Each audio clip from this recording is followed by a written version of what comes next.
we've got your guy, Zach Goodall from SOMP 24/7 joining the show. We appreciate you joining us, Zach, having you on. Talk a little Florida, Texas as we get down here. How's everything going in the Florida world right now? What's the feeling around this Florida team that has a really hard schedule still to go and didn't get off to the right start? Yeah, I mean, coming off of this bye week, I think fans were relieved not to have to watch what's been going on every week this past weekend. I'll tell you, I was too. Like, I tried to make the most of my bye week. But, I wouldn't call it panicking because while the expectations were really high, the football we're seeing right now, bad as it is, like as bad as it's been under Billy Napier, there's a lot of bad football that has come throughout Billy Napier's tenure. So it's more people are wanting to see change at this point. I think Florida fans are largely over this tenure. But again, not too much surprise because they were kind of adjusted to that over the first 2.5, 2 3/4 seasons of Billy Napier football in Gainesville. Yeah, I mean, honestly, Zach, by the way, excited to have you on. It's been a while since we got to talk, so I'm real pumped to have you on. But obviously, one of the big issues with Florida so far has been the offense, and there's been a lot of talk about DJ Lagway, the 5 interceptions against LSU. The downfield passing hasn't been there. I think he ranks like last in the country in pass attempts past 20 yards or something like that. What do you think has been his biggest issue early on, and do you think it's fixable? Yeah, I'll raise you to like the 5 interception game is obviously like awful. Mm-hmm. I would go as far as to say the 61 yards against Miami is somehow worse, even when you consider 23 of them were through the air. So a lot was generated after the catch, or you subtract yards through the air if they're behind the line of scrimmage and that player goes and makes more. I would legitimately consider that worse. To me, obviously he dealt with the multiple injuries throughout the offseason, the throwing shoulder, the sports hernia, the calf more recently, even before the Miami game, and had his foot stepped on in practice. So he was wearing a boot last week to kind of protect that, although I believe it's fine.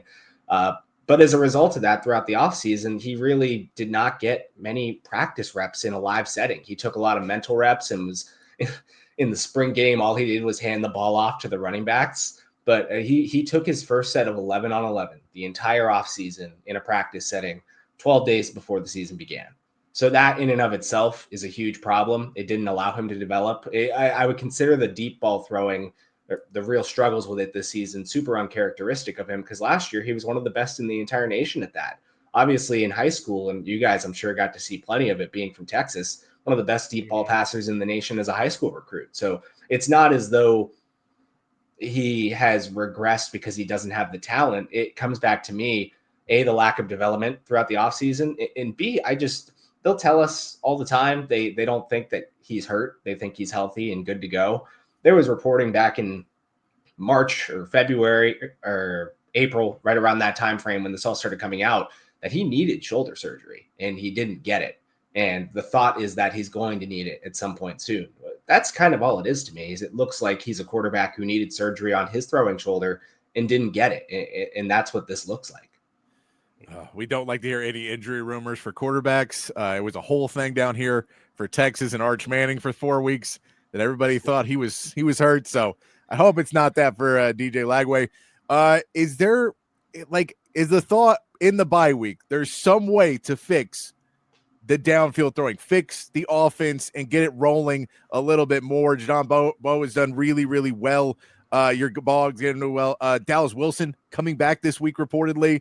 Is that maybe something to get you going a little bit? I know Texas defense has been really good so far this season, but is there some sort of hope of let's try this out? Or, you hear anything of how you may kickstart this offense that somehow got worse after 5 interceptions? Yeah, I mean, externally, I'm in believe it when I see it mode, just because when you're 4 games in, when it looks like this, like it's tough for me to believe it'll just, even after a bye week, switch. Internally, they're adamant that because of his missed practice time throughout the offseason, that's why this looks like what it does. and they're hopeful that the week of having practices but not a game, so you count however many reps those are paired with the reps he gets in practice this week, that it's just going to get better as he gets more time. And you pair that with, especially, you mentioned Dallas Wilson coming back. We've not seen him in a game, so who's to say exactly what he'll look like? But we've seen him in the spring practices and spring game, and obviously as a high school recruit, he is that type of player, I believe. I truly thought before his injury that he was going to be a real difference maker, even as a freshman for this offense, especially in the long game. Whether I don't necessarily view him as like some speedster burner, but he's fast enough, and at 6'3", he's someone that can go make contested catches down the field. Even if Lagway's a little bit inaccurate, he can probably go up and get that ball. So internally, I think they want to pair those two things together, and hopefully that kind of sparks the deep passing game. But again, like when you're seeing what I'm seeing so far, it's really hard to believe that 2 weeks and one player coming back is just going to fix that automatically. I would like to be wrong, but I feel it's a bit unrealistic. Yeah, and obviously Lagway has struggled a lot, but there's other parts of an offense that go into success as well. Is there any other parts of this offense that you think also need to take a step forward heading into this week that haven't been necessarily what Florida fans thought they might be, whether it's the offensive line or the running game or the other wide receivers or anything like that? Yeah, I know the offensive line's drawn a lot of criticism, especially for all the players that came back who were quite good last year.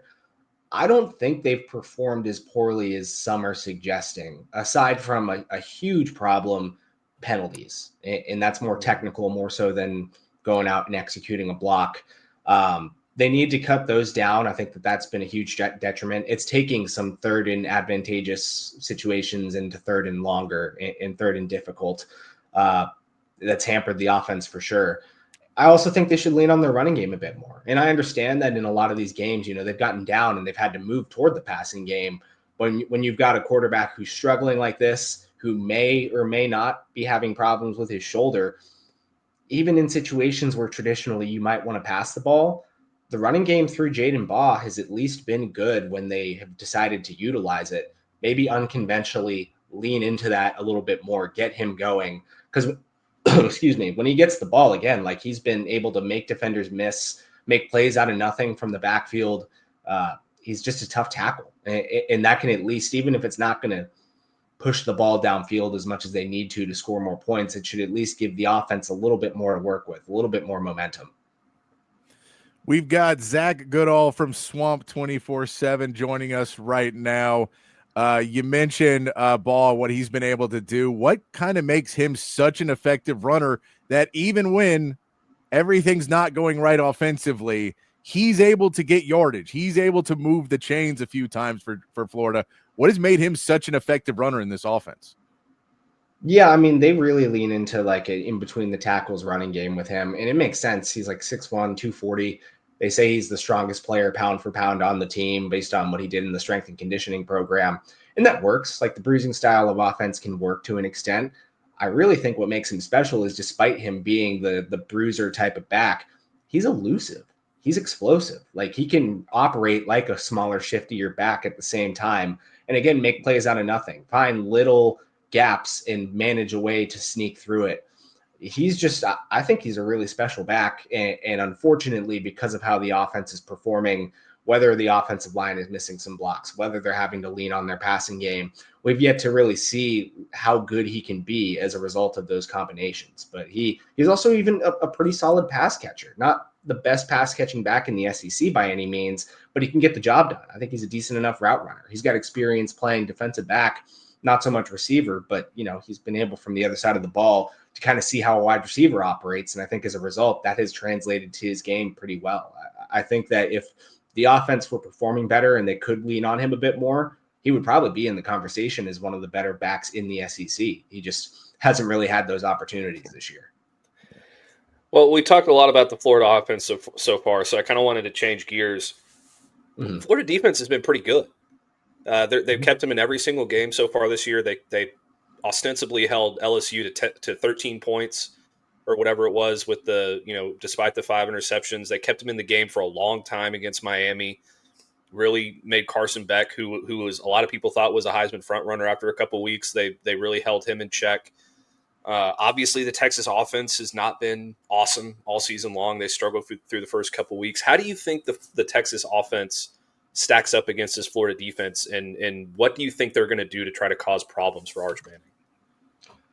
Yeah, I guess to lean back on the offense because of where I think that is a real detriment to the team right now. I think Florida's defense could make this game look a lot closer than what it might actually be, if that makes sense. I feel like that was the case against Miami and even against LSU. It's interesting because they're rattling quarterbacks to an extent, but their pressure rate's not fantastic. They're not getting home nearly as much as they were at the end of last season. But they've been sounding coverage. It's cliche, but they kind of take on the bend, don't break approach, and they've been really not allowing huge plays to occur from time to time. And that is a huge difference compared to the past Billy Napier defenses led by previous coordinators. They've got talent really across the board. I'm a huge fan of their linebacking core, for one. I think that they're legitimately too deep at both spots there, can rotate guys in and out who do different things well. I'm impressed to an extent with their defensive tackle play as well, considering they've been without Caleb Banks. It's not been perfect. And again, I think that him being there would allow their pressure rate to go up, their edge rushers to perform a bit better when it comes to actually getting the quarterback on the ground, or at least getting him off his spot. But with that in mind, like Brendan Bett, the Baylor transfer, I think has been quite good. He drew a lot of criticism for spitting on a USF player, and that's kind of what he's known for at this point. But when he's been out there not getting penalized, I thought that he's been a pretty good addition. Nose tackle when Mekhi Burrow has been healthy, especially, has also done pretty well. It's one that, especially because the explosive plays aren't necessarily there for Texas, again, I could see that unit making this game closer than people might anticipate. I just can't help but go back to the offense because I think the offense has put the defense in bad situations. I think that they've had struggles, getting off the field, or I should put it as the offense getting off the field as quickly as they are and not sustaining drives is probably tiring out the defense and putting them in some bad spots, especially, again, the 5 interception game. So it gets to a point where no matter how effective the defense may be, it all comes down to the offense, and can it at least semi-match the performance that the defense is putting out there? And I'm still just in wait until I believe it when I see it mode. Yeah. With Aaron Gates being announced out for the season now as well, where's the health of this team, and how big of a shot is that to this Florida defense and secondary? I think it's a big shot. Gates hasn't been as productive this year as he was last year, but he was coming off the season-ending ACL. Now the torn labrum, really just a sad story all around. He's had season-ending injuries, I think 3 of the past 4 years, if this one ends up definitely being season-ending. Dijon Johnson, one of their starting cornerbacks, also had a season-ending knee injury against Miami. Bett, one of the players I just mentioned. It seems as though he's on the right track and didn't necessarily suffer anything long-term, but he was another one who went down in that game. Obviously, again, losing Caleb Banks, the first game they get him back, and he was a bit rusty. I don't think that he performed to the level we expected of him in that one game against LSU, but then just like that, he's gone again. So the injuries have started to stack up. I think that makes what Florida's done defensively even more impressive with some of these players going down, but you start to wonder, like, how many can they sustain before you see the unit take a bit of a step back? So obviously Arch had a lot of trouble with the environment at Ohio State.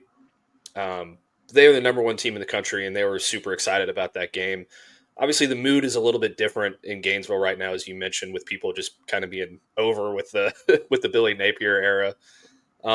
What do you expect this environment to be like? Do you think it's going to be rowdy? Do you think they're going to try to, get in there and rattle Arch, or do you think it's just going to be kind of a little bit disappointing of an atmosphere considering the state of the state of the season so far? I think they'll come in excited just because of, this series, if we want to even call it that, but returning to Gainesville for the first time since most of the people in that stadium were before they were ever born. People are excited about this game. They've been excited about this game. They've had it circled for a long time. I'm fairly certain it sold out like very early in the summer. So they'll come in, and I'm sure, the Florida faithful always starts a game with energy. But if it goes the way that it's been going throughout this season so far, it wouldn't surprise me if very early on something goes wrong. You see the attitude switch, people getting annoyed, start to make their concerns and feelings known in that stadium, which, it can really suck the life out of it. And I don't mean to discredit Florida fans with that. I get it. Like, it makes a lot of sense for them to be disappointed, but I would at least anticipate, like, right at the start, it's going to sound like a highly anticipated Florida game that we've seen here plenty of times over the years. Yeah. Speaking of Zach Goodall from Swamp 24/7, this is, an offense that has not really brought energy to the crowd and brought energy to the team so much. And the defense has been really good. They don't really have seemed like they've brought the energy either, though. Only 3 sacks. They've gotten 4 turnovers. So not really a huge amount of excitement coming there. Is there a chance that you may see Billy Napier in a bid to try and do anything to save his job at this point? Kind of go to the defense and say, you guys have to go try and be more aggressive. I get it may kill us in the back end, but we have to be more aggressive because we need energy coming from this team because y'all are the better half of the team right now. Yeah, I mean, I think the scheme traditionally doesn't get super aggressive. Like, they'll deploy man and they'll press from time to time, but like, they're not often one to blitz.